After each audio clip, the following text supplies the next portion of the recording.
You know what? I need to plug this in too. Hang tight for a second. Soon. Is that much better? That's much better. Yeah, these mics are legit. Yep. I can hear every cough. Breath and burp and weird noise. little Oh, noise. yeah. All right, so we're published now, so we should be proper live. So yeah, I told the story the other day about getting hammered and liking to slap people, and everybody in the comment section of the video was very on your side. Bradley sounds like a really good guy. You slapped him in the face, and he. I probably deserved it. I don't remember the details of it, but I don't know, man. But you say you get slapped a lot. You know, that's a normal thing, huh? I do get slapped a lot. And Why? I'll tell you a little. I guess I have this face that says Slap me. "slap me" or "I'm having a bad day. Let's just beat him up." I'll tell you a funny story. Yeah, let's do that. Basically, one of our mutual friends, won't name any names, I was sitting with his wife at the bar, and me and her have always had a little contentious relationship every Contentious? Yeah. You're using big words. I'll take them with disrespect. we're going back and forth, and I said something to her, and I was drunk, and I walked back over from the cricket floor to Tito's, and I sat down at Tito's, and I was talking to this lady, and here comes my buddy's wife and starts wailing on me, just pop, pop, pop. And the girl's like, "I'm sorry, I didn't know you were married." I was like, "That's not my wife. That's my buddy's wife." And I guess she's just having a bad day and just needed to take it out on somebody. And she did. She did the 1-2 punch. I guess she had a bad day at work. And she called and apologized the next day. And I said, She's got a bad day at work. She just slapped the shit out of you a bunch of times. Yeah. And Fuck. I'm pretty sure I said something to her at the bar, because we and her have always been going. We always go back and forth. It's one of our close mutual friends. I mean, you see it every day. But she apologized, and I said, so and so, if you felt the need to do that, and I could be your punching bag, I was totally okay with it. I was like, Better man than me, bro. I didn't feel any anger towards her whatsoever, but she just wailed on me, and I was like, yeah, she's having a bad day. And That's obvious. so that's not the first time. It won't be the last. Why do you think it won't be the last? What can make it to where it would be the last? I don't know. When I'm drunk and everybody else is drunk, and I'm trying to curb this, of course, but I just have this douchey look about me that people just want to smack the shit out of me. I mean, you've done it. I mean, I have. Can confirm. Yeah, so I can't help it. Well, so all right, I've shared this out. Let me tag you in it. We'll get. Wanted to get all this stuff done before we move forward into real consistent content. Which one should I tag it in? The Wells Parker? No, yes, the Bradley Wells Parker. Yeah, I've got multiple accounts for multiple I know you reasons. do, Jesus. No, those accounts represent different times in my life. Well, yeah, I remember this one. Wasn't this one? Didn't you have like CeeLo Green as your No, it's Rick Ross. Rick Ross That's as your Rick, profile Rick, picture? yeah, that's Rick Ross. Yeah. All right. So So now, I just got the tag. yeah, you can tag it, share it out, do your thing. Number 116, man. You've been at this for a minute, huh? Yeah, well, fuck, I had to figure something else out to do once I stopped doing blow every fucking night. I mean, I had to replace that with something. I remember those days, man. You had to cut. See, he knows you remember. Had to cut that out for sure. I'm trying to say this real quick. Okay. This one, didn't you have like CeeLo Green as your... Yeah, Rick Ross. There you go. I know now. Yeah, well, fuck, I had to figure something else out to do once I stopped doing blow. So anyway, yeah, so I said we would go over this, and I kind of want to touch on this in the very beginning. And by the way, I'm going to drop these links in the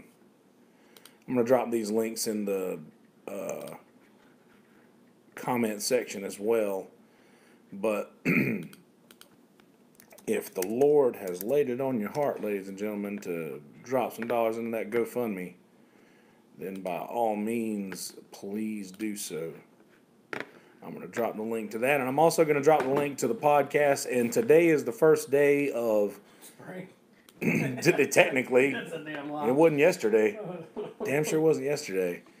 Today is the first day of mistuffpodcast.com, which is I started the podcast website night before last, and that is inevitably how whatever fuckhead found my address and sent the SWAT team here found it was from that website's like specs.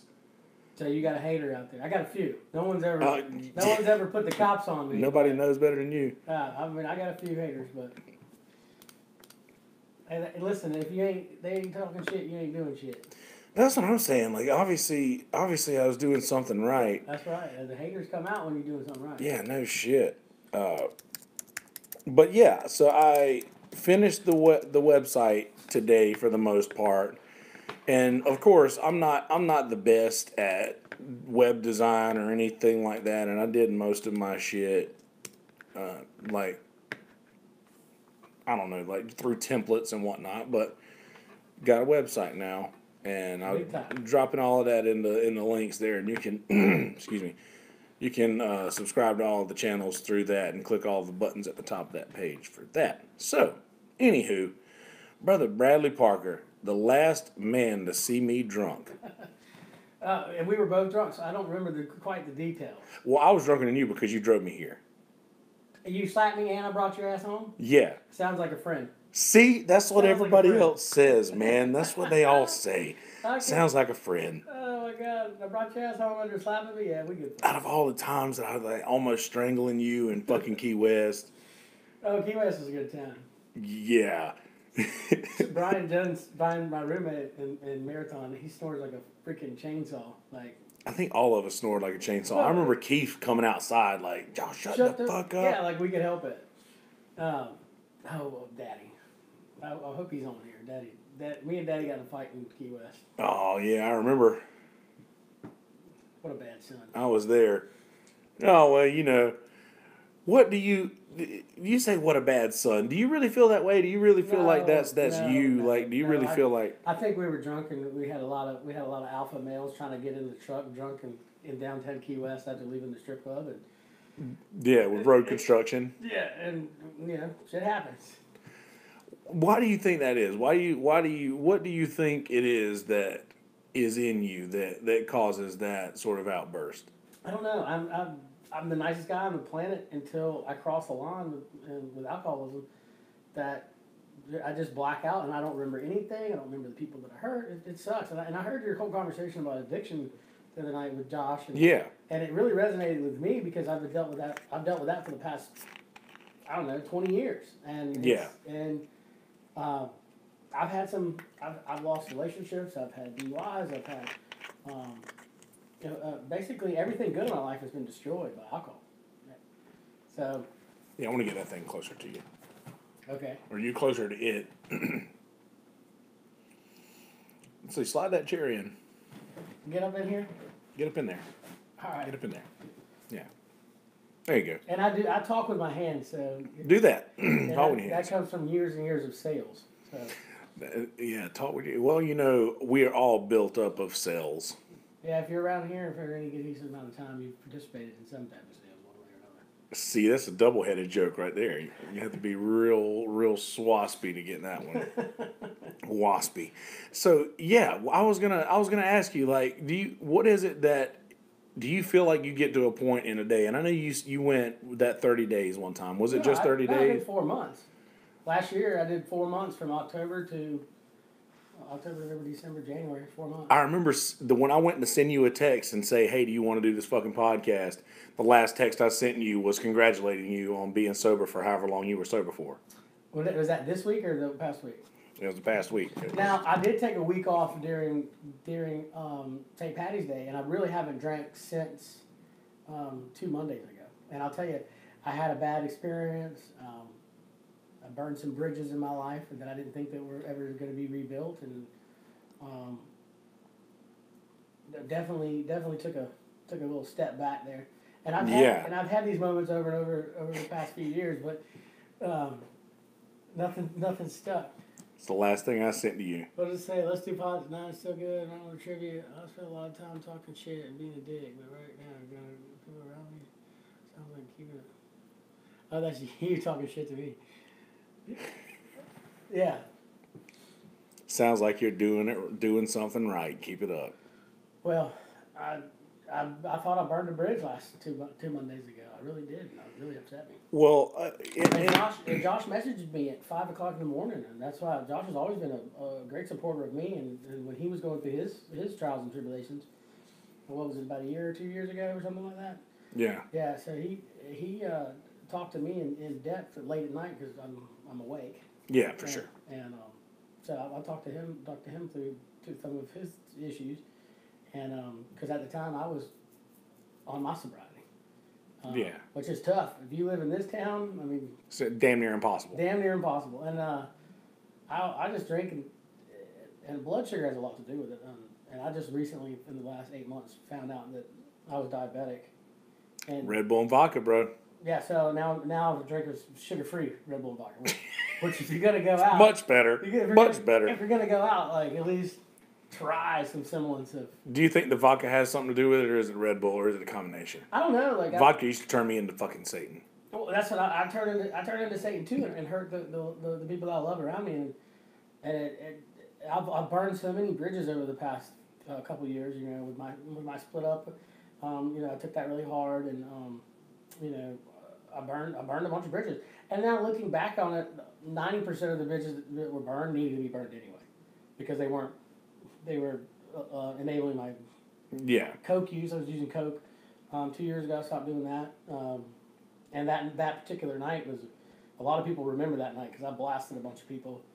I remember that night. Yeah, it was pretty bad. Like, not my proudest moment. When do you feel like you get to the point to where it's almost like you wrestle a tiger every Yeah. single time, but Yeah. it's like I can't not wrestle this tiger. I know it's gonna fuck me up, and I know I'm gonna get mauled, but I have to fight this tiger. I just like let's just use that Monday night for example, which was watching Jimmy Mallory play at the Dead Dog, and I got there early and I started drinking at 5:30 to get good seats, and by 9 o'clock I was blackout. But I think it has a lot to do with me personally. I'm like a mirror. So if everybody around me is happy-go-lucky and everyone's nice, and Yeah. that's fine. I'll be fine. No problem in the world. But if something triggers an angry response, you're gonna get back tenfold what you get, and that's almost an excuse, if you will. But that's the only thing that I can play. Like I've had 100 nights where I've been happy-go-lucky, and then I've had 5 that went terrible. Yeah. So now, do you obviously realize that this is something that you do as like, you know, I'm going to give you back tenfold what you give me. Have you thought or done any research or and thought about any way to like maybe try to counter that? Like when the only thing you that- realize that's going on, or does it just out the window when you're drunk? well, I mean, some of the decisions that are made are just absolutely stupid, and I don't think there's any way to combat that except not drink. Yeah. Just take away the thing that is going to cause it. Did Because you I don't- leave your Facebook post from the other night up? No, I woke up and sobered up the next morning and was like, shit, again. I'm like, and of course, a lot of people, they stop me in public and they're like, man, we live vicariously through you. You know, and people check on me when things are said like that. But people are like, man, we try to get to your post before you delete them in the morning because, you know, we knew something epic was going to happen the night before. And I've calmed down a lot on it. Like I'll say this: when you live on the hours that I live on and that you live on, you get a front row seat to the Bradley Parker Show on Facebook. And I have people every day that they come up to me and they're like, man, like, your exploits are highlights. And then, you know, and I'm almost. Are you proud of that? I'm almost sad about it actually, because I know that maybe 20% of what they're talking about it reflects negatively on me. But I'm the type of person that I don't care if it's going on in my life. I'm going to share it. There's no secrets. I'm the same way. I'm the same way. I think that's the best thing. I actually wrote a blog, my second blog on my website today, and I've never wrote a fucking blog before, by the way. First timer at that. So the thing I wrote today is like, just be honest. Like whether it's an ugly truth, I would rather see your ugly truth rather than your fake. I'm a firm believer. Like just always tell the truth, because one lie begets another lie, and then you have to maintain that lie. And then, I have to remember too much. Yeah, well, yeah, they got to remember too much. Plus you burn once trust is like a plate. Once you break it, you Can't. can glue it back together, but it'll never be the same. Absolutely. And so in my relationships, That's good. Somebody who said that to you? I think I saw it on. That wasn't you. No, I didn't come up with that. No, it's meme hour, you know. Oh yes, on Reddit. So I mean, even in my last relationship, I was engaged, married. I had an engagement party, 400 people. Everybody expected us to get married, and Not a koozie. You want it? you still got the koozie. Someone sent me a picture over the weekend of it was SWAT. It was one of the SWAT team members, and they were doing their thing, and it was Myrtle Beach, Wood County, and see SWAT guys' feet, and then you see my koozie at the bottom of their feet, and I'm like, thanks guys. I mean, you couldn't have burned that. So those are still floating around town, and I took that breakup really hard, but I cheated on her, and I couldn't look her in the eyes. So I'd tell her, and that's you got to face the truth. That you do. And because it's always going to come out. Yeah, whether you like it or not, the truth cannot stay hid. It's just too much work. People who are pathological, Absolutely. There's so much. It's like a job in itself. I've said some fucked up stuff, but I'll own it. I've done some fucked up stuff, but I'll own it. Yeah, you kind of have to. That's you. I think that makes you. I feel like I wouldn't be who I am today without the things that I fucked up in the past. Oh God, And- lessons. Those are all lessons. Yeah, And I totally forgot to start recording audio. By the way. so that whole thing was not recorded. Oh no, we got it on YouTube. Like I can pull it off later. I just That's forgot it? to record. I record audio and video separately, Okay. but Uh, they still heard us and everything. We're still. no, I it's shouldn't have fine. even said anything. It's I threw fine. off the mojo. No, it's fine. What were you saying? No, I'm saying just tell the truth. Always tell the truth. Always. As a matter of fact, I tell too much truth, to be honest. I'll have no filter, and it probably bites me in the ass more than I'd like. No filter is not a bad thing to have as long as you Have truth. train yourself to not say things that you sort of like you don't have a filter, but you sort of build what a filter would be in your own head. Like you catch a lot of things before you say it, and just if you start to be good and wanting to put good into the world, then you don't need a filter. Yeah. If you just Well, you're not going to say stuff that's going to hurt people. exactly, and if you do, you immediately say, well, I'll give you. don't mishear that. I'll give you an example. It's like I don't always think before I speak, which is a little bit beyond. Same. Which is a little bit beyond not having a filter. It's like almost ignorance. And I think a girl that works with Tyler, used to work with Tyler. We were at Bubba's one night. She's grinning. She's having a good time. And my ex at the time told me that one of our good friends, and I considered her a good friend, that she was pregnant. And so I thought because she was happy and like beaming and like I just guessed. I was like, "Are you pregnant?" And she was a little self-conscious about her weight, and she goes, "Fuck you, Bradley," and leaves the bar and goes in the women's bathroom and was crying. And I follow her into the bathroom and I explained her the situation. And she was livid. And that made me cry because I hurt her feelings. Oh, Bradley. And so I'm out there crying, and it's Stack's birthday, and then like he's like Joey B's like holding me up, like because I felt so bad that Yeah. you know what I mean. Never ever assume that a girl's pregnant, of course. I think I may very well know who that was. I'm sure, and these nuggets look really good, by the way. So I brought a 30-pack of Oh, yeah. nuggets. Fuck yeah. I forgot about this thing. 30-pack of nuggets. There's a peace offering. Polynesian, baby. Yeah, so I eat Chick-fil-A every day. And because I can control, it just gives me a little bit more control over my blood sugar. Chick-fil-A's lower sodium. Well, I usually do grilled, but I checked my blood on the way out today. I was like a 91, so I'm actually kind of low, which is why I fell asleep earlier. And when you text, I was napping. But finding out that my blood sugar was an issue, because a lot of these blackout escapades, I completely black out and forget everything. And then I think during the Carolina Music Fest, on like a 5-day bender, I had a little episode, and Tansy Burrows and Matt Dillinger's girlfriend sat me down and did my blood sugar. It was like 400, which was like close to comatose, and that was kind of a wake up call for me. And of course some other things happened. you know, that have to do with my libido, and I went. in other words, it was more or less. I was having trouble one night, and I was like, "Fuck it, we're going to the doctor, find out what's wrong." And I have a female Russian doctor, and so my family doctor, and she's like, "Bradley, you get your blood right, and you be rock hard." And I'm like, done, sold. Where do I sign up? So she put me on Metformin. What the fuck kind of doctor do you go to, man? She's a female Russian doctor. Like, been my female family doctor for years. But she was funny. She was, you know, she was making a joke. That was the reasoning that I came in. It was my libido. And she's like, you get your blood. You be rock hard. I was dying laughing. Like, she's always been kind of funny. And so I can tell you it worked. Well, congratulations to you. Back in the game, coach. But yeah, so the blood sugar thing, that's been real trying for me the past about year, 2 years. Now, that obviously has to affect your mindset when you think about drinking. Like how? Now, I'll say this. Oh yeah. I'm vodka waters now. Like, Do you ever feel there will be a time when you don't drink anymore? I hope so. I mean, because you know, I look back at my life and. My taxes. I do my taxes and I look at that the amount of money spent in bars, and it's anywhere from $30,000 to $50,000 a year. You can write a lot of that off.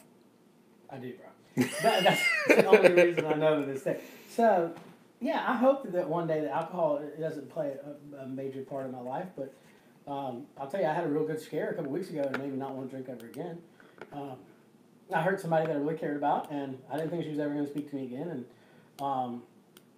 And actually, the moment that she told me that she would never speak to me again, my watch broke, and it stuck at that hour that I wrote that post. So I've got a nice watch that my boss gave me, and it's sitting there in the bathroom. It's stuck at 4:30 in the morning, and I keep it there as a reminder.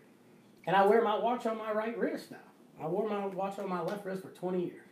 Why do you feel like that's the change that you need to make? No, it's just little things. Because I mean, this right here offsets me. This is totally uncomfortable, in everything that I do. I'm not used to it. You spent 20 years on the left wrist, and you know. Now, what's funny is out of all of the things that you could decide to change after something like that happens, you put your watch on a different wrist. Well, and here, and I was thinking about going to get a tattoo under my watch. I have a scar here that, which is another story. It's basically I blew up a grill during our 11-and-a-half-year class reunion for Sock State because nobody could get their shit together. So That's a Sock State story. Yeah. So I blew up the grill, got knocked on my ass, burned my hand. So I have this hairline is fucked because it got burned off. I wasn't gonna say nothing. Okay, well, thank you, appreciate you, and fuck you, and so I got this scar, and that watch rubs that scar. So I was gonna get a tattoo and like the little symbol for no drinking. Like the little martini glass with the cross through it, just a tattoo or something to remind me, you know, that the struggle. There's a struggle there, and with that watch being broken and then swapping out watches, I was like, what can I do immediately to change my mindset? And just by switching, now I walk to the right a lot now. Like I'm constantly running into shit because my body's, you know. That's why I started wearing these glasses. So you can see. No, these glasses are fake as the people I see through them. Oh yeah, they just give. I started wearing them different. I started wearing them after I quit drinking. To change something about your body. To change something, just to change something. That's not that crazy, is it? That's why I asked you. I said it's so funny that you pick something really, really odd to change about yourself, other than one. Like this is the only thing that I deal daily with. When I stopped drinking, I wanted a constant reminder that I was looking at things differently. Nice. Through something differently. So those don't function at all. That's really cool, man. I mean, maybe not. I mean, that's really cool. I mean, that people deal with shit in different ways, and that's like I was gonna do the tattoo, and I felt like I don't have any tattoos because I don't believe in anything long term enough. Does that make any sense? I feel like I changed my mind. Like that explains a lot. You know, I mean, I don't have any like I change my mind so often about. If I got a tattoo, I'd hate it tomorrow. You know what I mean? I got 3, and I wish I had 0. Okay, there you go. Yeah. So, but I think I was gonna do the little alcohol don't drink symbol under my watch. Yeah. And then I was like, well, fuck that. Why don't I just move my watch to my right hand, which is incredibly uncomfortable, but I need to be uncomfortable to stop making stupid decisions. Has it worked? It has worked for the most part. I haven't been drunk since that Monday, but I have drank. but I have been. I didn't drink all St. Patty's Day, which there's 2 days event. I went to 4 or 5 different festivals. You didn't drink Saturday? I didn't. I had one car bomb Sunday afternoon, after speaking to the person that I hurt and them saying, you know, it's the national drinking holiday. Have a damn drink. You know what I mean? Yeah. And I think that was more or less because she didn't want to. Drink alone? No, she was out of town, so she was drunk. But I think that was easier. But I made a conscious decision that day to. Well, that's really good. That thing in North Myrtle Beach was bonkers. Yeah, and so you called me out in front of like 10,000 people. Yeah. And like I was like legit when I walked up and moved the camera people to the side, they were like, "Who the fuck is this guy?" And then you were like, "Bradley Parker, security," and I'm like, "I ain't gonna lie, I blushed a little bit because when you said I was gonna be on the podcast and 10,000 people was like, yeah. I did. I shouted out the podcast in front of 10,000 people, and they had us on this giant screen. Yeah, I didn't know that until I went to the crowd. I was like, "Fuck, we're big enough, man. You don't need to do any more." No, that was great. So, so it definitely put me on blast. So that's why I felt like today I was like really tired. I was like, I can't bail on him, period. I said I'll do it.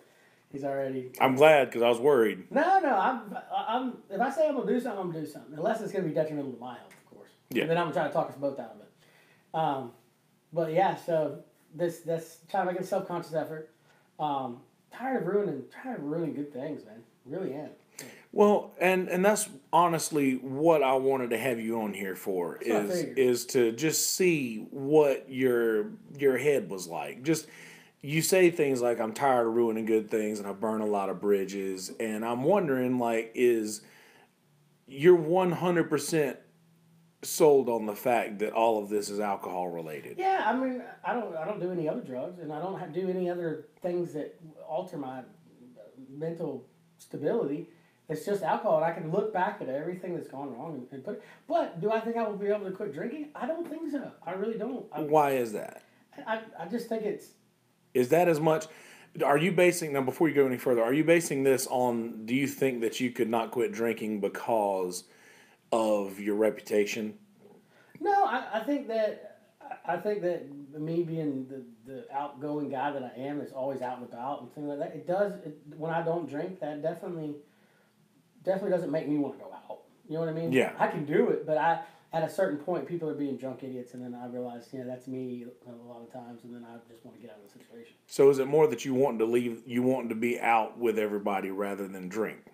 Yeah, I listen. If we could do something that didn't require drinking, I'd be all about it. Let's go. But if you go to a bar, there has to be a drink involved. No. I did 4 months in bars every night. Don't get me wrong. It's not. And actually, the only reason that I came off of sobriety is because I had 7 weddings in a row, and I went to my buddy Mikey's wedding, and I was sober. There's a video that's got me, and True Soul's playing, and Dorian's up there on the mic, and I'm in the back doing jumping jacks because I'm so sober that I forgot the moves to the Cupid Shuffle. And you can hear Dorian go, "I see you in the back doing jumping jacks," and there's like a video of me stone sober doing jumping jacks while everybody else is doing the Cupid Shuffle. Because I'm stone sober and I can dance like no other when I'm drunk. At least that's what I. Most Americans can. No. Like I'm like really good at it. Like, I think. That's the thing. You feel like you're doing the right things. I've been told numerous times. Anyway. Yeah. I got a little bit of moves. I think. Anyway. So I went to 1 wedding sober, and I had 6 more lined up after it. Yeah. It was like wedding year, and so I was like, I can't do this sober. I can't go to 7 weddings sober. I can't do it. And so I was like, it's not fair to the bride and groom because I'm usually the hype man. I'm usually the one that's getting everybody up and going, and I'm the one that's dancing on the dance floor. And that might be a little arrogant, but I feel like it's the case. I felt the same. I literally felt the same way. I felt like I was, and I was a large personality anywhere I went, drinking like it was that's just how it was, and I felt like I owed it to everybody around me to maintain that. I don't feel like I owe anybody that, but I definitely feel like St. Patty's Day, I was out the door by 7:30. I was over it. I had knowing everybody in the inlet. Yeah. Like you do. You got to sit there and have 15 5-minute meaningless conversations. Hey, how are you doing? When actually, 90% of the people don't give a shit. Yeah. Or they follow you enough on the internet where they already know. Like, Yeah, they're you just know- wanting to get more yeah. information that somebody else doesn't have. So Yeah. I'll tell you a funny story is I started saying something like, just to see if people were paying attention. Yeah. So I'd be like, oh yeah, I'm not doing too hot. I got a rash on my balls.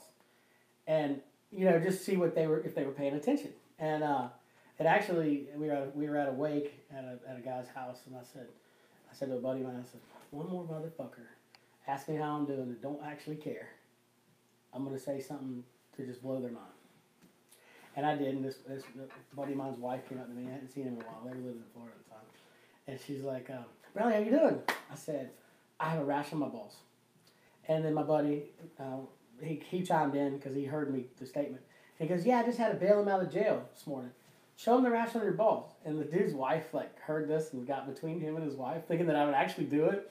But the whole room just started dying laughing because they heard the conversation leading up to it. And I was like, one more person asks me and doesn't actually care, what I got to say. They're just making meaningless conversation. I'm going to say something fucked up. And that was pretty good. Well, yeah, I mean I understand what you mean. Like you wanting to maintain the life of the party and maintain that sort of persona is. And I tried. I went to the bar every day for however many months. I think it was probably around 4 months, and then I was just like, I just can't do this anymore. I'm gonna have to just start staying home.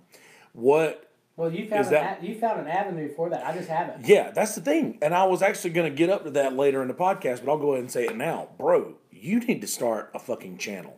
On TV, I've had multiple opportunities to be on television. I'm not talking about television. I'm not talking about that. I'm talking about this. You need to start a fucking podcast, a YouTube, where you don't... Listen, nobody tell me what to do. Don't nobody tell me what I can and can't do. That's what you need. You need to not have anybody to tell you how to do you because you're the only one that can do that the way that it needs to be done. I don't know about a podcast because talking in this situation is fine for me. Public speaking is not a problem, but some of the shit that I've gone through, drunken or not, has been epic. And tell those stories. Yeah, I can stories for days. Get drunk on those stories, man. Yeah. That's like whenever I think. If ever I think about drinking and I really want to drink, and I keep a bottle of rum in my freezer. I've had it there literally for I don't know how long. I remember I got a bottle of rum, a bottle of Rumple, and a bottle of Fireball whenever we started doing podcasts. Just the basics. Just for podcast guests. And the only thing that's left now is a little bit of rum in a bottle. Out of all the podcast guests that I've had, they keep sipping on these bottles over all these years, and I have it there. I sleep with the wolf in the fucking freezer. And I leave it there because I know that I don't need it anymore. And anytime I ever want to take a sip or anytime I ever want to get drunk, I just think about some of the shit that I did when I was drinking. So what did you do that? Oh, I started doing copious amounts of cocaine. I think you remember me in those days. Yeah. And I wasn't like shy about it. I was very vocal about what I was doing because I've always been really honest, just like you. I've been very, very straightforward. But just the cocaine, did you make any like life-altering mistakes? Yeah, I mean, I think just doing the first line was a life-altering mistake because I ended up spending like $150 a day on that shit every time I had it. It was a fucking addiction. It got to the point where I didn't run out. When it gets to the point where you don't run out, you've got a problem. Like when you have to it's like a pack of cigarettes, this little bit will get me to the next day. You're down to two and you need two, you got 2 bumps and 2 lines and you need to go get an 8-ball.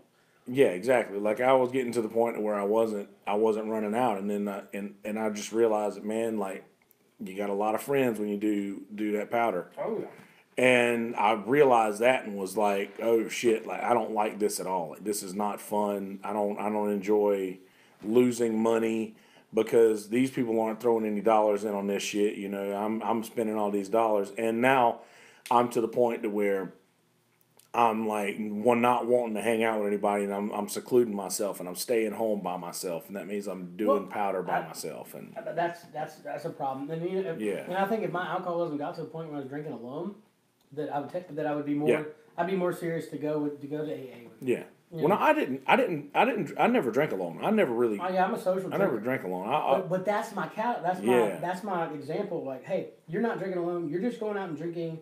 When you're bored or when there's a party or something, you don't really have a problem if there's nothing going on. Oh, for sure. But also, I laid in the bed for a year and a half, depressed because of my failed relationship, which failed because of alcohol. I was angry all the time because I didn't feel loved, and alcohol just exacerbated that.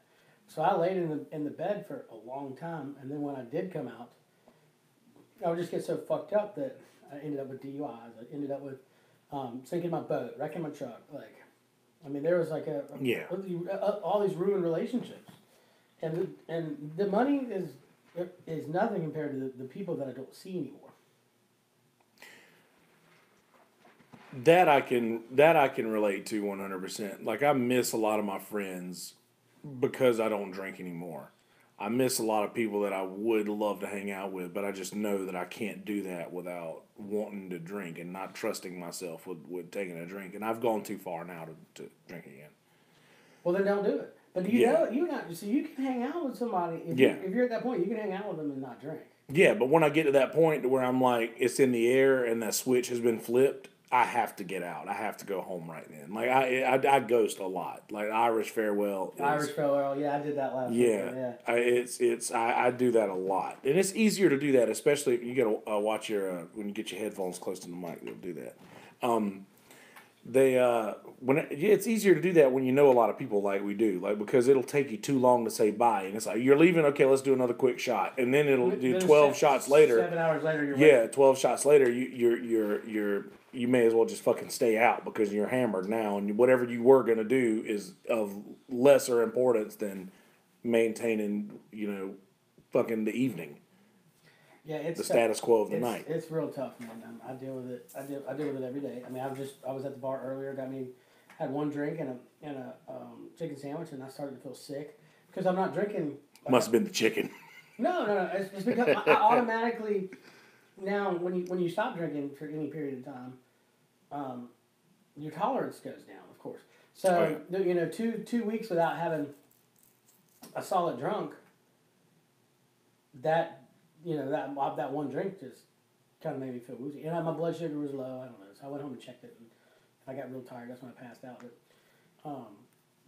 there's zero good has come of it. So it's just kind of like, why do it? Yeah, why exactly? And I think it has all to do with being bored. Just being bored. If you find something like to fill your time outside of that, like something to do when you would be drinking, and that's where this came in for me, and I'm not just. That's the only reason I'm saying, like, I think you should do a blog, like a video blog. Just talk to a video camera. Just talk to yourself, and that's just what I did. But just finding something to fill your time with, when you would be drinking, to sort of take your mind off of what I'm not doing. Like, don't let yourself get bored in a way. And obviously, like, people will be like, "Oh, you should just exercise," and I'm like, "Yeah. I know, but do you look like me who's fucking exercising?" It look like I'm trying to fucking do laps. my buddy, Marson texted me today trying to ride bikes, and I was like, riding bikes is cool, man. If you could ride down, I want to do it. I talk about it all the time, and maybe we should do that. Do the first like live outdoor video, like ride the freaking Polly's and back. They got this motherfucker Polly's and back. You look at me, I'm pedaling a dump truck, dog. Listen, that shit'll go get you a nice big beach. I got a bike. I got a really nice bike. Beach cruiser with a big ass seat. You be fine. I got a really nice bike with a really nice seat. I just don't get on it because literally every time I get on it, I'm just like, everybody just like, look at this fat fuck on this tiny ass motherfucker. And it's a giant bike, but I'm just a fucking, I'm that elephant right there pedaling down this fucking road. Why you beat yourself up? I mean, I remember I'm just self-conscious about it. This fucking size. I don't know. Well, half. Whatever. 70, you were 70. I was cut up when we first met. I was all cut up. Okay. Well, I remember when you were bigger. Bigger. You're a little bigger. I don't think so. I think this is the biggest I've ever been. No, dude. I think so. I think self-awareness is not always. Maybe I think so. No, I think you had to lose weight to quit drinking. So Jazzy. You just ate more? Jason Summers is in the chat. Ladies and gentlemen, if you're in the chat, Jason Summers is the guest that I had whenever we got swatted. Yeah. What did he say? Let me give Jason a wrench here. Dude, Jason was scared real bad, bro. I laughed my ass off. You were laughing and he scared shitless? No. I wasn't laughing right then, but when I heard it back, the way that he says it is just so funny. Where he's like, scared me real bad, bro. Just the way that he said it is so damn funny. Yeah, Joey Bellamy texted me. He said, "Give me some nuggets." Is Joey watching? I think so. What's up, Joey? Now check this out. My address. I know, apparently. Scared the hell out of me. Yeah, no shit. I was like, who the fuck is that? Scared me real bad, bro. Jason, I'm sorry, man. Joey's at home. He should come get on the podcast. Joey could tell you tons of stories about me, drunk. Yeah, I know. I wanted to get Joey on here for the capital punishment talk that I did with Alicia and Patrick. Okay. But So how do you feel about that? How do you feel about the death penalty? Me personally, when I going into that podcast, it was of my belief that if somebody does something bad towards children or women or children, and I know that might be sexist for me to say that, but I only feel as a man, I don't feel as, and I know this might be the wrong thing to say, and I apologize for this, but Joey in the chat, let me give Joey a wrench too. What does that mean? Give him a wrench? Make him a moderator. Oh, Like just chat or talk or whatever. Yeah, so they can moderate if anybody comments and and says something shitty in the chat. So you think that women and children, someone murders a woman and child, that they Public execution. is okay. That's what going into that talk. That's how I felt. So when you left that talk, how do you feel? Leaving that talk, I feel like everybody deserves.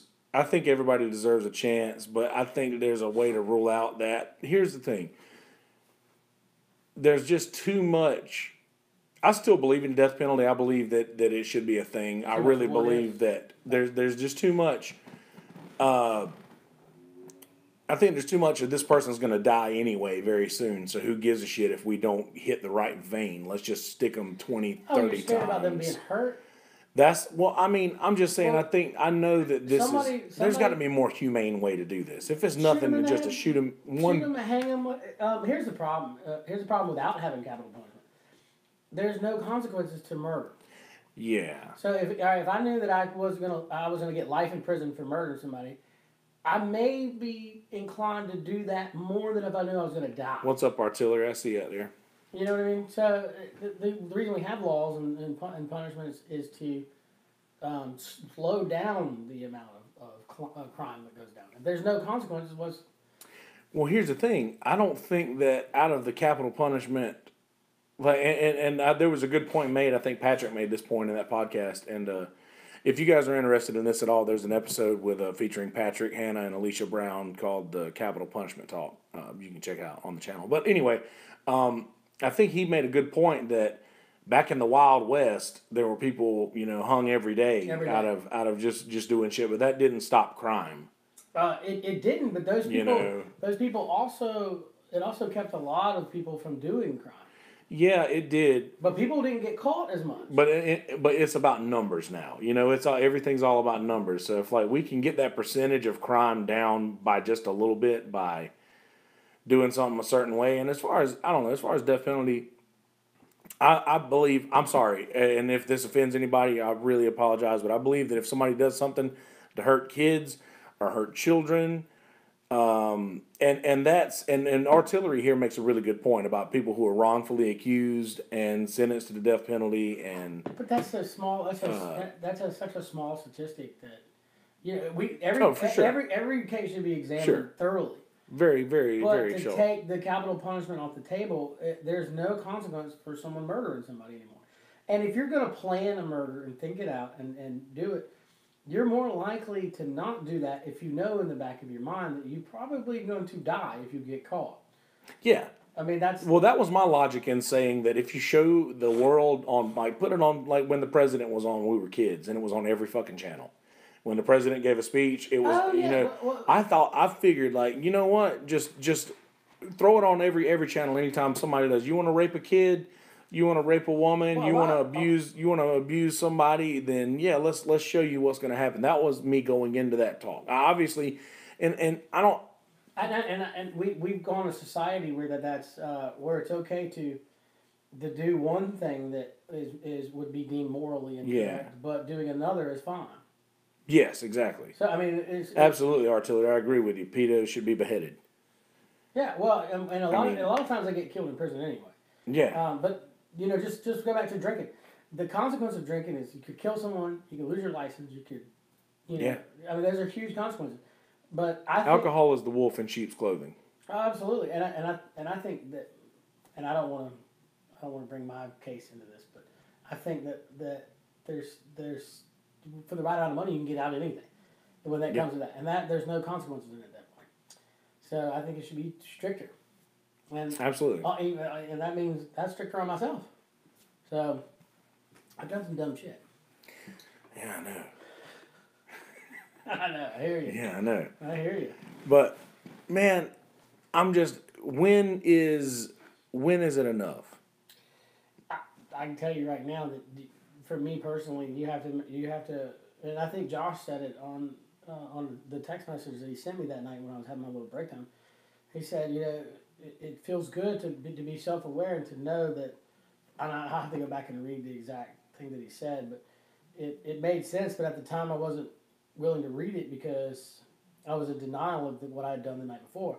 And he basically said, from my own experience, the minute I got honest with myself about the things that I was doing and I shouldn't, that it was beyond my control, was the minute my life started to get better.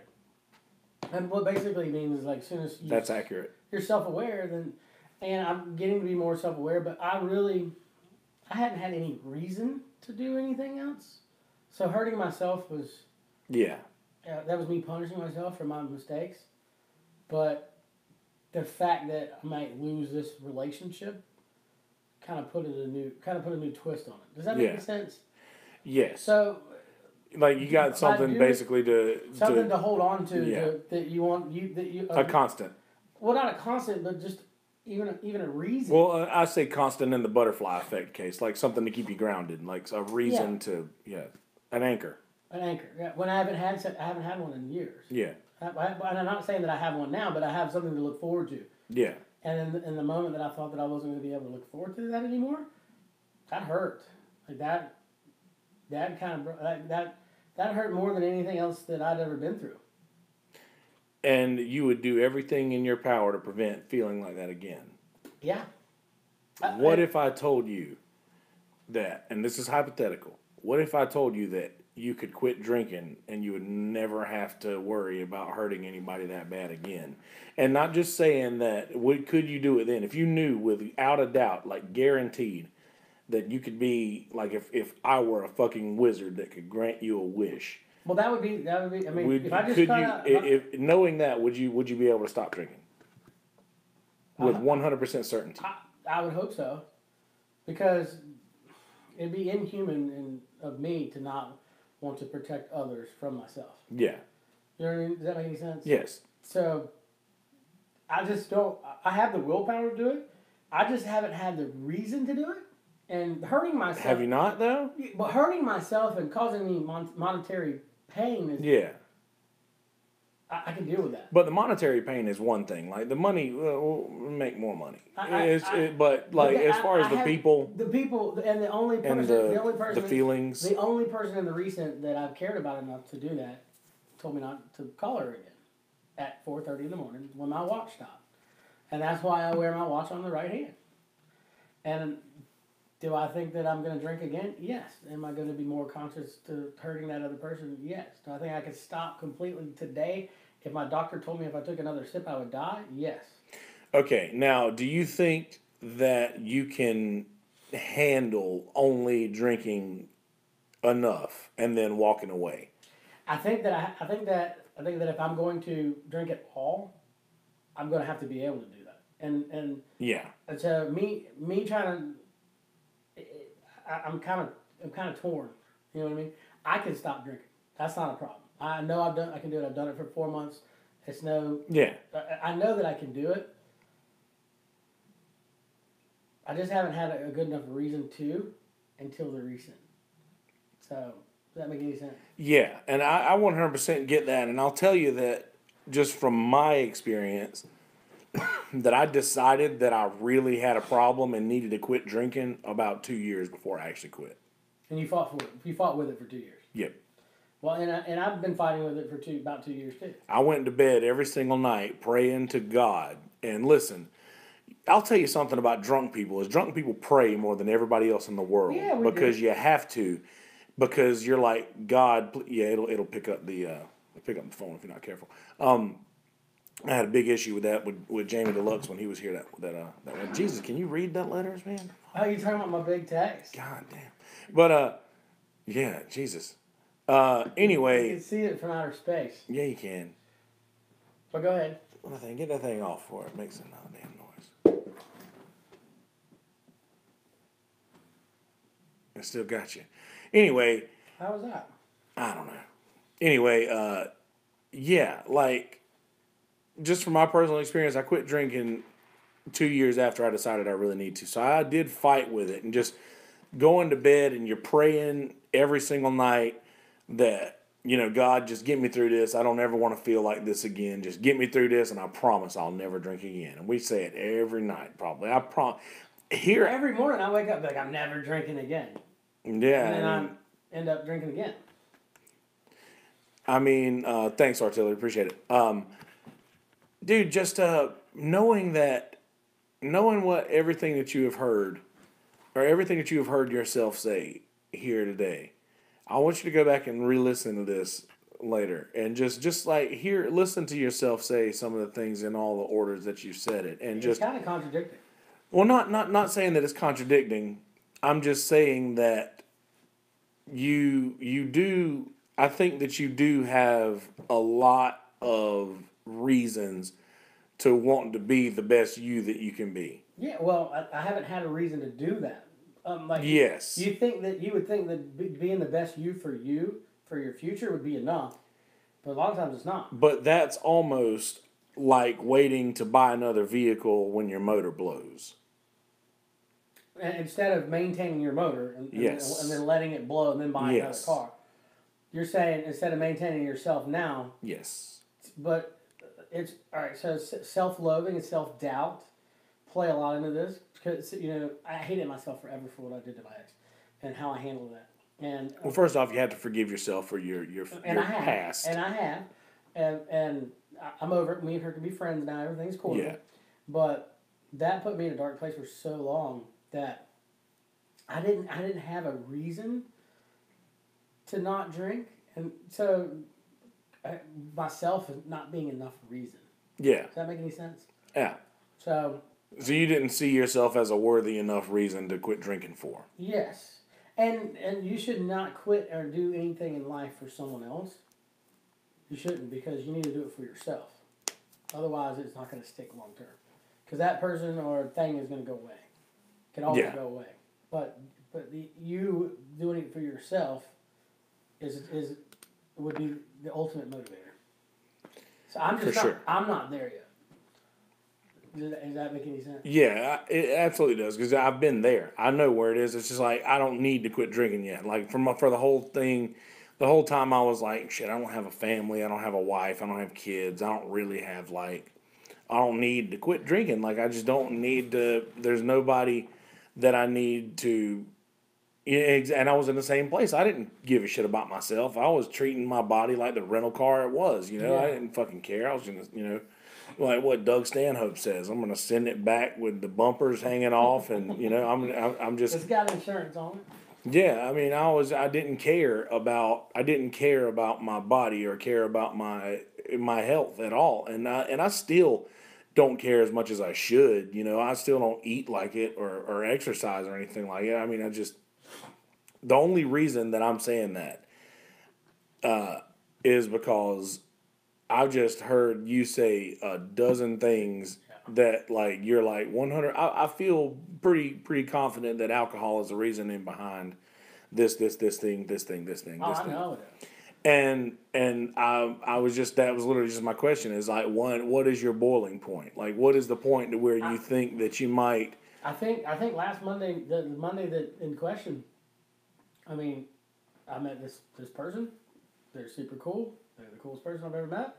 and I've met a lot of people. Yeah. So this is not like I'm sheltered. I know a ton of people, and this person is one of the coolest people I've ever met. They want to spend time with me, want to put energy into me, and I almost burned a bridge. And it was actually the first bridge I actually gave a shit about burning. If that makes any sense. Yeah.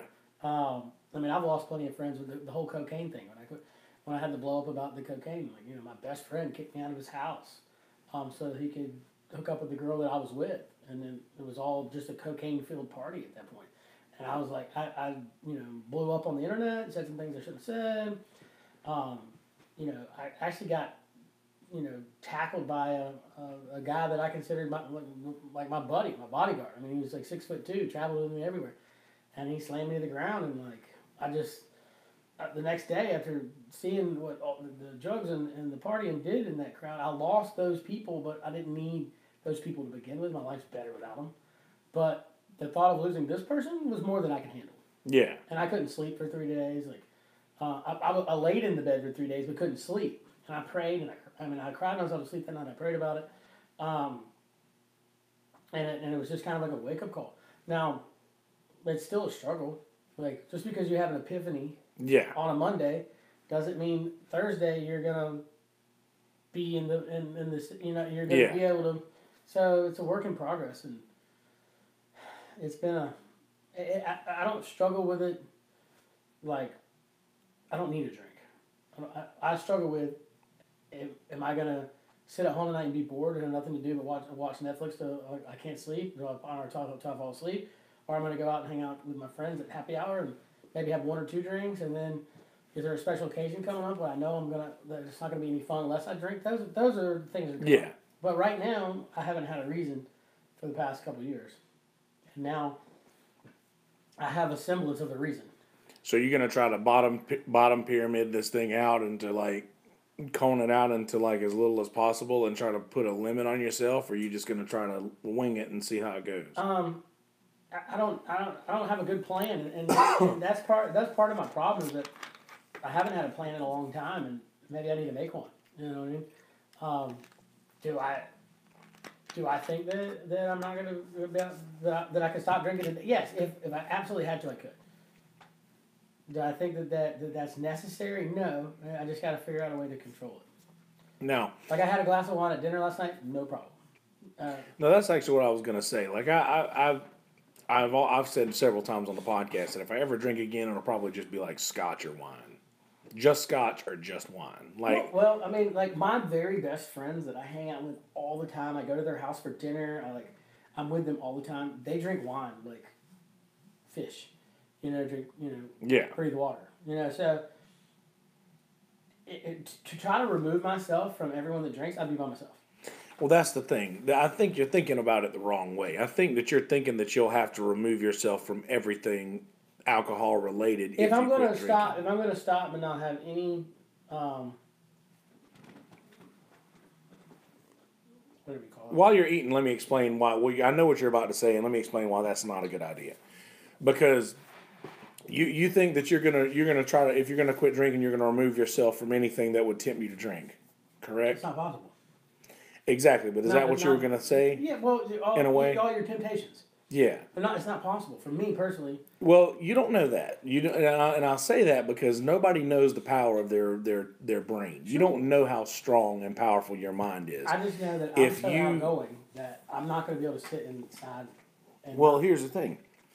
You don't have to sit inside to do this. You can still go out and hang out with your people. And I'll tell you that every single time that you go out and hang out with your people, if you stop drinking, you're only removing one thing that you do from this equation. If you stop drinking and stop hanging out with your friends and stop going in all these places and stop seeing all these different faces and stop seeing all these different people, then that is 5 or 6 different things you're removing. Only remove, and I'm not saying this, I'm not, the listeners know that I'm not one to sit here and preach about quitting drinking. I feel like I can say this to you because either way.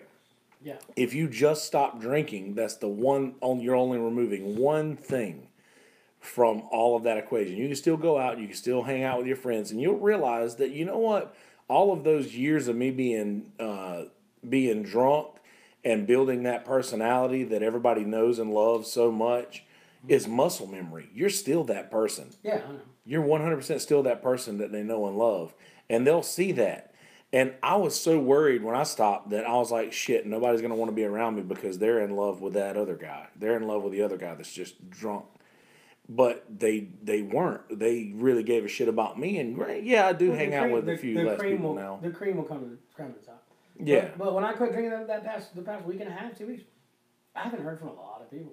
Like a lot of people that normally call me on Friday, Saturday night. Yeah. They know that I'm not drinking. They're not calling.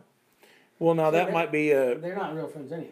Well, yeah, that's what I was just about to say. That might just be the sort of thing where, and I think you know exactly who your real friends are. You're your real group of people who. Yeah, they're the ones that support you and don't laugh at you and say, "Oh, you're going to try this again. You're going to try your hand." Actually, that's exactly what your friends will do, and you know it. They'll be the realest with you. They'll be the ones that's like, "Dude, motherfucker, are you serious? You gonna try this again?" Here we Good go. luck. Whoop, there it is. Yeah, So, but seriously, I really feel like you are in a different position than most other people in a similar position. Is that you are a very, very popular person. A lot of people listen to you and a lot of people pay attention to you. I don't know why. And if, absolutely, Abby says, be the DD. Just be the fucking life of the party, driving everybody around, tripping them out. But seriously, you are in a unique position to where you have a very large online following and in real life following. You're a popular fucking person and a lot of people will listen to what you say. It can kind of be annoying though. I know. Trust me, I know. A lot of people will listen to you and know what you say and will listen to what you say. I believe that if you made a change like that to better yourself, and that's 100% what it will be billed as you making a change to better yourself. It won't be that you're like, oh, I decided to quit drinking. It'll be the thing that you're like, if you're making a change to better yourself, dude, you could turn an entire community around and stop so many fucking people from excessive drinking. Like if somebody sees that you post a Facebook post of your truck in a fucking ditch after you're hammered, and then they come up to you. Is that why you wanted me on the podcast? No. That night, or was it before that night? No, I've wanted to before then, what but was the original? See, I don't remember anything about that night. I don't remember that, which is a problem. That is a huge problem, and that's part of the reason why the no drinking thing. I don't remember. Like, even if you drink it, Nah. it's like $30,000 a year, and I don't remember half of it. Where's the fucking fun in that? what made me want to have you on the podcast is when I saw you text me when I was on live with Joshy. Yeah. And I was like, fuck, I have to get Bradley in here. I was like, how have I not thought about that yet? But no. But when you post things like that and people see you and say, man, I live vicariously through you, man. Like, this is good shit. Like, I really enjoy seeing It's good that. shit. It's good for everybody else. Holy shit. It is good for everybody else, but is that the positive energy that you want to put out into the world? I used to do a lot more in the community, and I was in a bad, dark spot for a long time because I really beat myself up over a failed relationship. I had the whole world by the balls.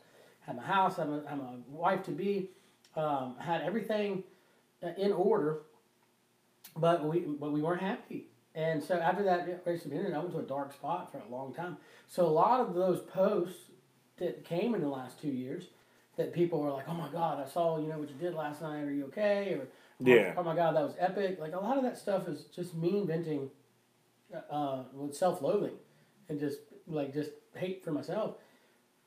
I think I've bridged that gap. I've gotten to be like friends with my ex and her husband. They love me. I mean, Yeah.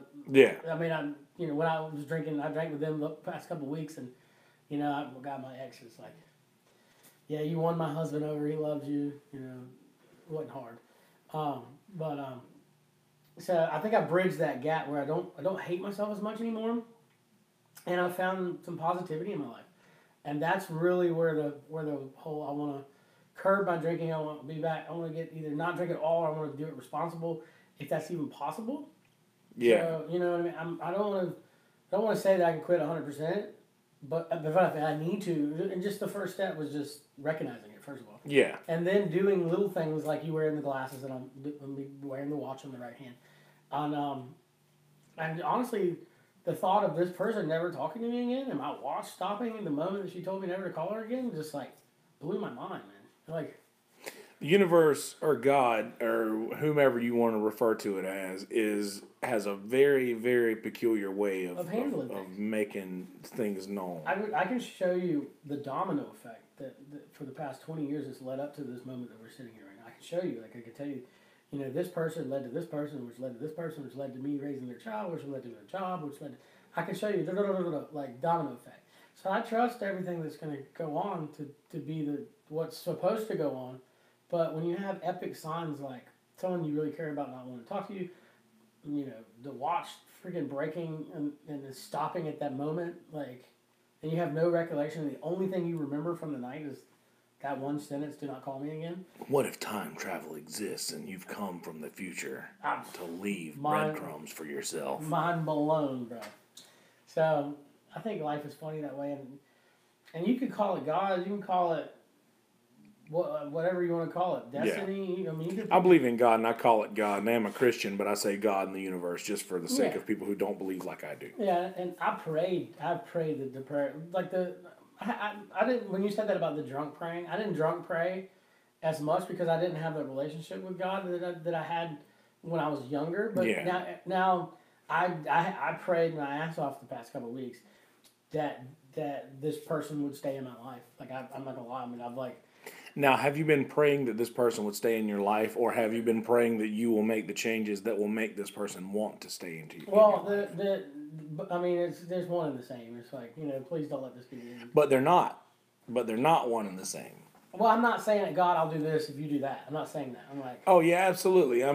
But I think that approaching this from a standpoint of, please help me make this right, well, in a way of rather than like I want this thing. I took it more literal than it actually was, and so even though that she may not have been as mad as I thought she was, it was good that I felt that she was. Yeah, So, at this point, absolutely artillery.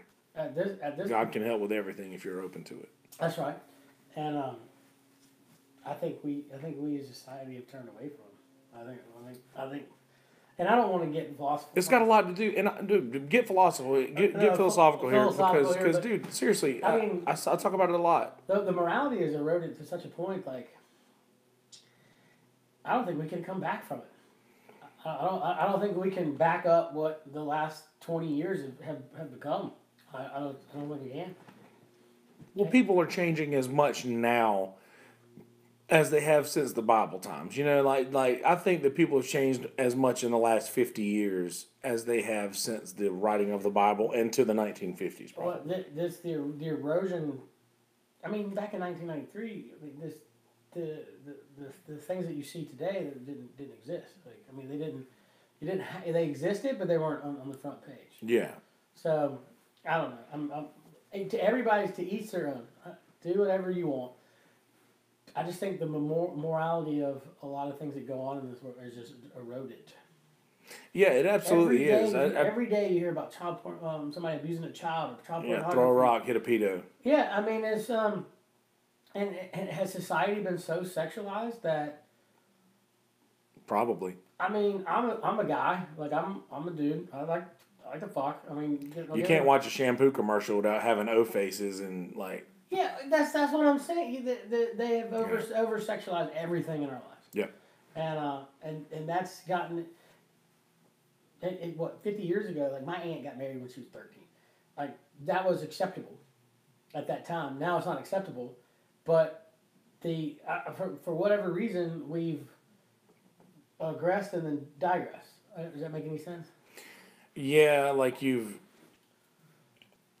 What, one step forward and two steps back? Yeah, we did so much for race relations and then just undid it in the last 8 to 10 years. Well, I don't know that. I really feel like if you look in the right places, and it's hard to see around here and around us, but I'm really, really we only disappointed. Only see what the media is giving us, and 90% Yeah. of that is bullshit. But I don't watch the media as much as I watch people. And people it's around just here are great. people around here are great, but I see a lot of people that are on Facebook that will say a lot of really racist shit and On don't both- realize on both on both sides that will say a lot of really racist shit, and they don't realize that what they're saying is racist, but they're totally outing themselves as a racist and don't understand that they're doing so. And I see that so often, and I'm like, I understand that these people are just speaking like how they've always spoke, and they're saying things that they've always said. Yeah, but well, overtly racist tones. It bothers me. It bothers me. yeah, You know, I was trying to do business with this guy. And, you know, I'm a builder now. I was in real estate, but I'm a builder now. I'm a supervisor for projects, and basically just travel to job sites and make sure subs are doing their jobs, price them out, make sure that they're on time, make sure the job's getting done, and yeah, I'm pricing out a local guy that lived two blocks down the street my whole life. His son and I grew up with, and I was just talking to him, and he was so racist, and I was like, how have you stayed in business this long, like talking like that? I mean, he felt like he could say that to me because yeah, because we're white. well, not only that, but we grew up. I know your son. I grew up down the street. Yeah. He's like, da-da-da-da-da. I'm like, I mean, I was blown away. It gets to the point now to where if somebody says something like that to me, I'm like, hey, just stop. calm your tits. Don't we can't say that. And not only that, how about negativity in general? Like, Absolutely. Like negativity in general. I'm a big believer in the book and the I didn't read the book. I watched the movie The Secret. It basically says whatever you put out, you're gonna get back tenfold. Oh yeah. And Golden rule. and so negativity. If somebody starts in on me with negativity, I won't even deal with it. Like I won't even. Yeah. Like that's not something, and that's racism, just completely negative. Yeah, I feel like I've gained more in my life recently by countering everything in my life with positivity. Whether it's negative or not, I will counter everything in my life with positivity. And I've really made a conscious effort to do that lately. And it's very hard for me because I'm a fucking asshole, and you know that. You are a dick. I mean, it's really hard for me to just be positive, but I've really tried to change that. Just I don't know how to say. Just be positive to everybody around you. Like you see somebody, say, Yeah. hey, you're beautiful, or hey, you're hope you're having a great day. Buy someone's lunch. Like people don't do that enough, and I think the world would be a better place if everybody would just once a day try to make someone else's day better. Just Yeah, exactly. Like you can, whenever somebody comes into contact with you, they will leave you feeling one of two ways, whether either positive or negative. Exactly. And I want everyone that hits me to feel positive because there's so many people out there that think that I'm an absolute douchebag that have never spoke to me, and they're basing their opinions on what someone else says about me that doesn't know me either. Yes. Or doesn't like me because I tell too much truth. In other words, a lot of times people don't like me because I just tell the truth. Like, as I see it, but a lot of times it's the truth. Yeah. So people can't stand that. Well, that's part two of the reason why I wanted to have you on here, because I do feel like you and I'll jump in on I love the Facebook hate every now and again. It's just fun. Oh yeah, the hate, the Facebook hate. I let me tell you, no one knows more about Facebook hate than me. And I've stopped worrying about defending myself because the people that are just projecting and spewing that hate out into the world have no bearing on my life, and they're not doing anything in the community. So like let's say for instance someone that I respected, cared about, said something negative about me, that would mean something. Someone that was doing something positive in the community, a pillar of the community. Not your cokehead that hangs out at the bar. Yeah. Like but they've got a big following because they're somebody at some bar. Yeah. You know what I'm saying? Those people don't even play into my life. Like at first when I caught a lot of hate a couple years ago, it bothered me, and then just one day it snapped, and I was like, look at who is talking bad about you, and consider the source. Somebody like. And I'll use an example. My dad is like one of the nicest, coolest people on the planet. Everyone loves him. No one can say a bad word about him. It may be just me being a little bit biased. But, I mean, the guy is like, ran for Congress. He's been the ear to the last two governors. Like, he's been appointed to the Higher Education Commission. He was just like, he was like a genuinely good dude. And I said, and the people that I know that remind me of him, that are pillars of the community. We'll see you, Artillery. Thanks for hanging out. If they spit that type of hate out towards me, I would be a little bit more upset. Yeah. So if somebody's doing something with their life and they're mad at me and I genuinely deserved it, I would try to correct that. Yeah. And there's only been a handful of times that I've tried to correct people that are mad. And I told him, I said, the only reason I'm sitting here talking to you or wasting my energy, not wasting my energy, but putting my energy into you at this moment is because I think you're worth it. Yeah. And I think you as a person is worth it. And those people come around. Yeah, and that's going back to the same deal that you will find out who your real people are. You'll find out who's going to be there for you and who's just there to just so that other people will find to use you to progress them. One of the worst feelings in the world is, for me personally, is that it doesn't bother me that they talk shit, but the 100 people that comment or like that I had no idea that had a problem with me but are friends with me and to my face, that got to be a little bit disconcerting. Because I don't care what people say. I don't care, but I don't want to put my energy into people that are going to run around and talk behind my back. So, and I'll give you an example. One day I just broke down. I was like, hey, I talked to one of my best girlfriends at the time, and she catches a lot of flack too, but we're not friends anymore for whatever reason. And I said, hey, just go through there. Here's my Facebook login. Go through there and wipe out anyone that has a negative comment or likes this comment. Somebody was talking shit about me that we all know, and they constantly do it. And I said, go through there and erase anyone that liked it or anyone that commented on it. Yeah. And period. So I lost like 25 people in one crack. And then people were like, oh, why'd you get rid of me? I was like, well, I didn't. I had my social secretary run through it.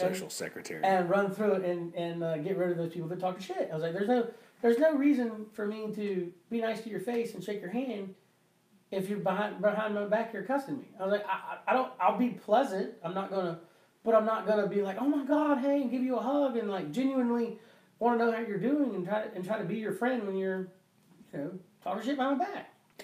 I only did that one time. Yeah. And if I did that every time, I would be less 100 friends. So I gave up caring at that point. So after that point, I was just like, you know what, I'm gonna be nice to everybody. I'm going to speak to everybody, and the ones that I know have ill will to say, I'm just going to avoid them. And a lot of people, I can see their face. Like I walk into a bar and the bartender's talking shit, and they don't.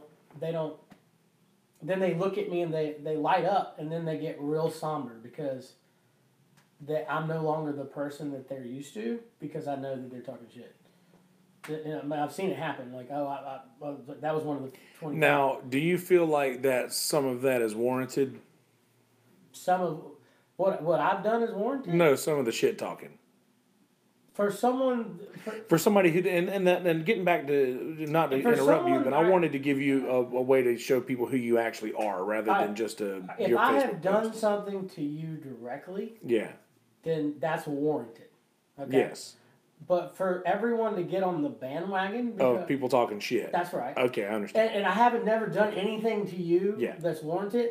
But your reason for hate is, everyone likes him. I don't understand why. Let's hate him because everyone likes him because no one likes me as much as they like that type of shit. Yeah. That's not cool. That's not fair. But I don't have time for it. Like I don't have time for. So I've literally got 3 people. No, 2 now because I've made up with one of them. I literally have 2 people. There's only 2 people that have any reason to talk shit. Maybe 3. Like any valid reason to talk shit. And what I did, I said the truth, but I said it too publicly. Yeah. And embarrassed them. Okay, but it doesn't make it not the truth. And after that, they have continued that hate for years, where I have let it go a week after. Yeah. And because if you harbor any type of hate, you can't grow as a person. That's true, but I will argue that there are certain things that are done and that can just not be forgiven. And I have one of those with my mom. Like, I don't speak to my mom, and I won't ever probably speak to her again as long as I live. And I know that I'm only like that with her. I only reserve that for her. Nobody else in my life gets that kind of treatment. Well, I burned some bridges that can't be undone, and it's my fault. But to be an adult, yes, and let it go after a couple of years, after the person has reached out and said they were sorry, they're sorry I said it, doesn't mean it's not true. I'm sorry that I said it. Yeah. Okay. To harbor that shit for years and years and years is childish. And, for sure. And then, to have a Facebook rant and then take it down, which I have done, but to do it once a week and have a rant about this person and then I'm not going to talk shit about this person anymore, and then do it over and over again and over and over again. It's like saying I'm going to quit alcohol like once a month and then not doing it. It doesn't. Yeah. You lost your credibility after the 20th time. Cry wolf. Yes, and what's worse is all these people bash me and have bashed me, and it has zero bearing on my life. Like, it's not keeping me from getting work. It's not keeping me from making money. It's keeping me out of a handful of bars, which I probably shouldn't be in anyway, and otherwise it's not affecting me because I'm not allowing it. I'm not participating. I'm not going back and forth. Yeah, well, I think that not giving attention to something that's bothering you is really removing its power. Yeah. And that's 100% a good thing to do. I really wanted to allow you a chance, and I was sort of trying to get across earlier. I got caught up in whatever I was saying about I don't know, God or something. But I wanted to give you an opportunity to like have people see you and what you actually believe. Now, Yeah, people. right now, from sober to drunk, where do you think you are right now as far as the person that the people are seeing? Are you from like 1 being sober, 10 being drunk? I'm a completely sober. The only difference between this person and drunk Bradley is I'm able to be a little bit more charismatic, but my thoughts on things don't change. My truth is still the truth. Yeah. Now, once I cross over to level 11 drunk, Yeah. there's no fucking rhyme or reason. That's what I was going to say. What does a level 11 drunk look like to people? It looked like an arrogant fucking asshole that's just a dickhead. Like, I mean, I wish I could get someone on the phone that has seen it recently. Like, maybe, like, I don't know, can get Joey on the phone? Is that you have that ability yet? Joey, if you want to call me, you can call my cell phone right now, and I'll put you on speakerphone if you want to. You don't have to. Now, I know Joey- you're watching. Joey's my best friend in the whole world. If anybody can, like, tell you what drunk Bradley looks like, he almost kicked me out of the car the other night on the side of the road and tased me. Like, talk about unlimited patience. My good friends like Cheese and Joey Bellamy and Marshall Staten and Jess Fisher, these guys have unlimited patience. They have come to my aid 1,000 times, and I can never repay them. But that you want to talk about what true friendship looks like when I'm drunk cussing you out on the side of the highway? Like that's unlimited patience. And Now, was Joey working that night? no, he wasn't Okay. working that night. I don't know if you can talk about it if he was working. Joey, No. Joey, if you want to call me, And he don't have to mention anything about, you know. And he just 1 is too many and 10 isn't enough. Is that how you feel in your drinks? 1 is too many and 10 isn't enough, probably. Nailed him. Nailed it, Abby. Yeah, so total douchebag. I mean, if someone sees that Bradley and has never met me, Yeah. then I'm fucked. They're never gonna unsee that. Does that make any sense? Yeah, and I can see that because I've been in the back seat of a Suburban on the way back from Key West when Oh, you fucking screaming at Johnny Miller and Fucking- Keith, and I'm oh, like God. What a fucking pissed. terrible fucking son that was that weekend. And Well, I was so pissed, man. I- And it was my birthday, and I was like Oh, I fucked your birthday. sad. too? No, it I wasn't think that's that. why I you was just slap me the next time. I think that's why you're because see, believe it or not, people when they get drunk and they see a person that has a negative connotation like at a past point. that might be why I slapped you that Yeah. night. So you didn't see me. You saw me in Marathon on fucking up your birthday. That's what you saw. And that's the same thing with probably with the woman that our friend's wife that slapped the shit out of me a couple times at the They're bar. probably seeing who you were the last time they saw you. and but when you're drunk, when you're that drunk, when you cross that line, you put all your negativity into one basket and you throw it at the person. Now, here's the thing. At what point do you say, okay, you'll get to an 11 drunk and you'll do whatever. You turn into a different person. So when At you that get point, I have no control. at that point when you have no control, I have no how control. many people are you going to piss off at that point I that piss will off see you a lot. that will see you months later and still hold that thing against you? A lot. But they will never say anything. And I know that if I did piss somebody off the next day, I'm calling them like, oh shit. And you know what? It would be just much easier in my life if I didn't do that. Yeah. Much Now, easier. is there anything that you could do that would like anything that you could do or see that would like sort of throw up a flag that Bradley's about to show up to There's yourself, nothing, because or do you feel, or does it feel the same to you? You're doing 100 miles an hour, and then you hit a brick wall. Okay, at 98 miles an hour, it's the same as 76. Well, what's wrong with just cruising doing at 30, 60? Just cruising at 60. Yeah, what's wrong with cruising at 60? Well, I'll give you 60 because we're on the highway. I mean, shit, this is the interstate down here, brother. This is the Autobahn. The Marsh Walk is the Autobahn. There's no speed limit on that road. When you've been doing 100 your whole life, 60 is just too slow. And that's there you go, Abby. One's too many and 10's not enough. That's right. But yeah, so I've lost a lot of friends, and if any of those people are listening to me now, yeah, I don't know why they would. We're not friends on the internet anymore, of course, but. I think more people will hear this than you think. Well, then everyone that I have been friends with, if you felt like that I've burned you, I'm sorry. I don't know. May not know all of the reasons, but genuinely, I'm a good person, and you could call me today, and I would come and do whatever I needed to do for you. I saw that post or tweet. Yeah. Which one was it? It was a post or a meme or whatever. But that like I say, it don't matter how mad. All right, so I harbor no hate towards anyone, and my life is so much happier.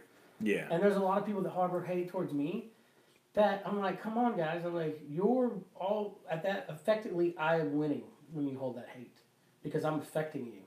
Like, I don't want to win, but you still holding on to this. Peach water. I'm winning. I'm one. Yeah. Because I've got one over on you. I don't let anybody win because I don't hate anyone. Like, there's nothing that anyone's ever done to me that warrants any type of hate. Well, that's good. It's good to feel that way, because if it'd be easy for you to just return how other people feel to you, and you're obviously bigger than that. So, we're coming up on that, and I don't even know what time I started. We've been at this for an hour. Audio. We've been over an hour for sure, because I didn't start recording audio until about 20 minutes in probably, and we're over an hour on audio. I didn't know that this was this easy.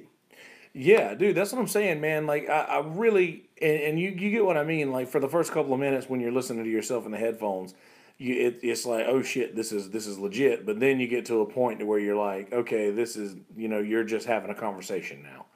And I really want to give you the opportunity now. Like, you're saying that anybody that you've ever hurt or pissed off, that you're sorry for that. Is this an official apology for something specific, or did you want to do that? I don't feel the need to apologize for anything specific, because that is continuing on the cycle.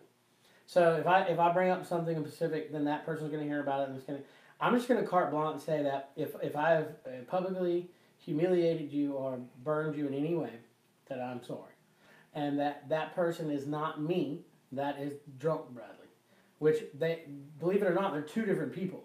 Because I can't control myself at a certain point, and I know it. That's why I shouldn't drink at all.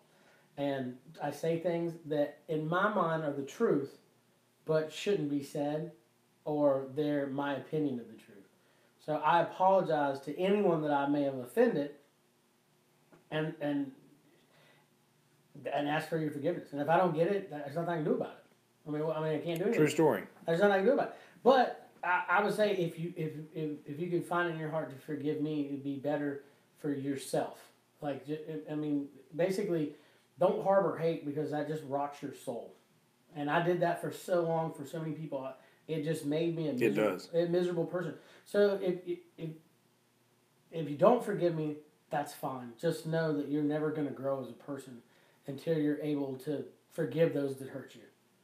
And that's part of the Bible, Yeah.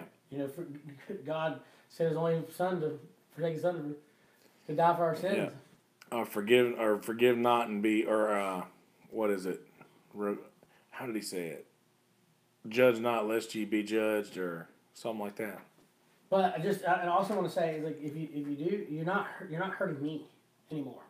You're not bashing me on the internet and saying bad things to my friends and being negative is not hurting me, because these people no longer play and role in my life. Yeah. And if you look at the source, you better be doing some damn good stuff to be throwing stones in a glass house.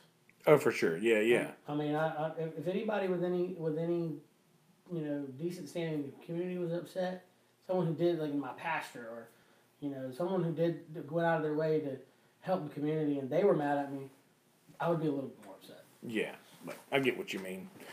These aren't exactly the kind of people that you're worried about keeping. I'm not going to be upset about the bar rat and cokehead. You know what I mean? I hear that. And that's not Rightfully that's so. not, that's not I'm not saying that anybody of those people are that. I'm just saying, like that's the example that I've dealt with over the past few years.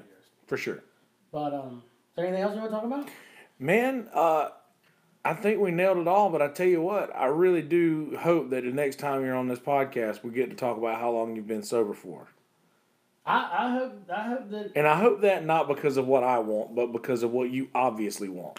Here's what I want. I don't want any more blackout nights. Okay, and if the only way to get there is to not drink, then so be it. But Can't get burned if you don't play with the fire, buddy. That's true. That's true. I'm hoping that I got a good thing going on. I'm gonna try to keep it. Well, I do want you to come in and talk with me at least. Let's do this like quarterly. Yeah, sure. And because I'm gonna keep this thing going. We're at 116 right now, and I remember the day that I recorded episode number 1. I never thought I'd get this far, man. But whenever we're in the further up in the 100s, you got to come back in and see if anything's different. I hope it will. I hope I'm coming back and telling you that everything is. I mean, I've had the best 6 months of my life, and I almost ruined it last Monday. So I'm hoping that I can. Well, it's good, and it almost takes something drastic like that to make you conscious enough to make a change. So I hope it's drastic enough, but I hope it just sticks. Let's hope it's done. Let's hope that's All it. right. Bradley Parker, ladies and gentlemen. Thanks for having me. YouTubers, hang tight there real quick. I'm going to wrap this up for audio. And, just whatever you do, don't put that headphones over. People like to put them over like this and it'll hiss in my head. But anyway, YouTubers, hang tight for just a little bit. I'm going to get audio folks out of here. And for audio people, please go to the YouTube and click subscribe. Please, do all that. So I'm about to say that all in an intro anyway. But anyway, audio folks, have a good day. Get on with your lives. I love you. I mean it. Enjoy your world. Make it better. In a world full of shitty people, don't be one of those people. Be a good person. Peace, bitches. All right, YouTubers, hang tight for a second. Let me get this intro down. All right. Hey, guys, how you living? That voice you just heard was Brother Bradley Parker. Good. Glad to hear that. Glad to see I split it up a little bit on the intro. Bradley stopped by to talk about his life and things in it and all the other good shit in the world. And, had a pretty good conversation. Brad was the last person to see me drunk. We talked about that story and talked about a lot of his stories. I don't want to give any spoilers. This is going to be a good episode for you. I'm stoked for you to hear it. Please go to our new website, which dropped today, mistuffpodcast.com. And please go to the YouTube page, Kelsey Hudgens, KelseyHudgins, and subscribe to the YouTube page. And please go to Facebook, Twitter, Instagram. And if you want to fuck with the Patreon, you by all means can do that. GoFundMe.com/ I think MI Stuff Podcast. There's links to the GoFundMe on the website and on, I think, all of the pages. I think I may have pinned that on Twitter and such. So if you feel like donating any dollars to the fund, please do that. It's costing us $50 a month now to keep our subscription with Podomatic. So if we can do that, that would be great. And also, we do need to get another chair so that whenever my guests are here, we can both have a comfortable chair to sit in instead of just, this is not bad. The pillows are decent. But we need to do that, and I'm trying to make the podcast pretty self-sufficient and I haven't had to bring a lot of money out of pocket to do that so far. So let's do that. Anyway, please go click follow on all the shit, and there is more information on the swatting that happened. There is a little bit. I'll be having a meeting in the morning at 9 a.m. with a criminal investigator, and we'll be trying to figure out who did this shit and figure out who's responsible and try to find out a link between me and apparently somebody in Statesville, North Carolina. So there's that. I think that's all I got for you. Yep, that's it. That's all I got for you. So I'm going to go ahead and let you get to the content. Ladies and gentlemen, enjoy your day. Be good people. In a world full of shitty people, don't be one of those people. Be a good person. Enjoy this podcast. I said all that backwards. I usually just say a simple, without further ado, episode number 116 of MI Stuff Podcast featuring Bradley Parker. Enjoy, motherfuckers. That's how it usually goes. All right, YouTubers, be good people. I'll catch you on the flip side. Click the links at the bottom of the page. Love you. Mean it.